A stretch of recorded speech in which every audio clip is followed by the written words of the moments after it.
All right. In this video, we're going to talk about using the Commons chunk plugin to basically leverage the same power that it does with JavaScript, which it'll still do.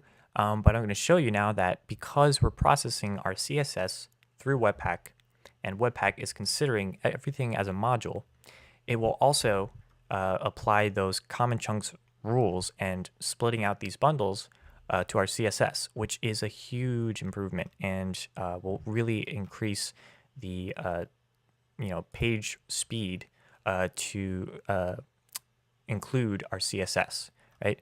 So this is pretty simple. If you haven't watched my video about Commons Chunk plugin, I suggest you do that if you have no experience with how the Commons Chunk works.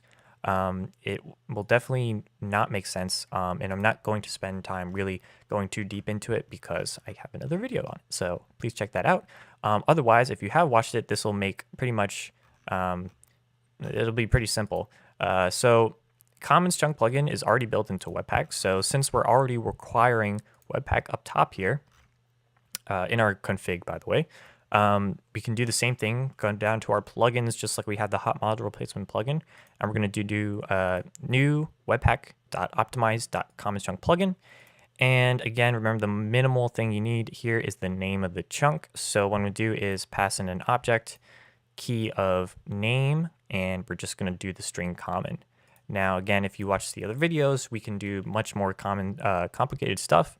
But just to illustrate the point here in this video, I'm just going to make a Commons chunk. Now, the reason we're doing this is because, again, what I talked about in the first video, we have this problem where CSS is we're treating it as a separate entity, but it's really not. It's very much related to each piece of our application, right? So instead of creating this giant CSS file that will have global styles, styles for each page, and styles for each component or a piece that make up those pages, we want to efficiently split that stuff out so that, first of all, if we're already doing it with our JavaScript, it matches up. And just because it's much easier to kind of reason about when you're thinking about these things in pieces now, right? As opposed to, if our whole application is split into components, why not our CSS, right? So what I'm doing here is, if we look now, let's think about this before we actually go and look at this. We have two entry points, about and home. They have individual styles. So we would hope that the point here is that we don't want to load the about page styles when we're on the home page and vice versa. But since we're using the global styles all across the board, we would expect that to be common, right? So we'd want to pull that out into its own piece. And it just so happens that our footer component is also contained within both pages. Therefore, since it's contained in both, we can expect that we'd want to also have the footer styles pulled out, as well as the code for the footer. So what we should end up seeing is that when we create this Commons chunk, again, since the CSS is being treated as a module, just like the JavaScript, we should expect that in addition to these, to the footer being brought out, as well as any other JavaScript dependencies that are shared, we should also see that the styles for globals and footer should be pulled out. And quick note here, in the Webpack HTML plugin config, I'm making sure, since we're using Commons chunk now, that I'm excluding in the about page, I'm excluding the home chunk, and in the index page, which is our home page, I'm excluding the about chunk, right? Okay, cool. So now that we're running, got that going, let's check this out. So first thing I want to do is, I'm on my about page right now. Let's see. So we have two scripts injected now. We have a common bundle and we have an about bundle. Okay.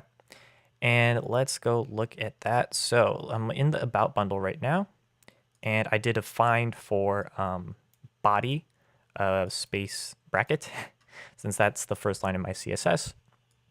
And you can see here, I have these two modules here. One is the CSS for the footer. You can kind of see it says text decoration none. And the next one here is the global CSS file that I made for the body styles and such. So this is in my commons bundle.js, right? So now if I go to the home page, you can see here that in my sources, I have the commons bundle again, which has all the shared stuff. And now let's inspect the home bundle.js, okay? And there's not much here, but you can see, right? We have here my home styles. So the class of home, the H1 should be a border of white. And we don't have the, I don't know how well this will work, but right. So if I look for a find on the class of home, I get nothing because it's not in here. So this is great because it hasn't loaded the unnecessary stuff for this page. So if I go back to about, open up my sources, inspect this about bundle, do a find, let's do dot about. Now you can see it's right here. So the module, which is the styles for just the about page, is loaded on here. And again, anything that is shared has been separated out into commons chunks. So you see Webpack treats CSS just as it does a JavaScript module. And because of that, we are able to take advantage of this wonderful functionality of the commons chunk plugin.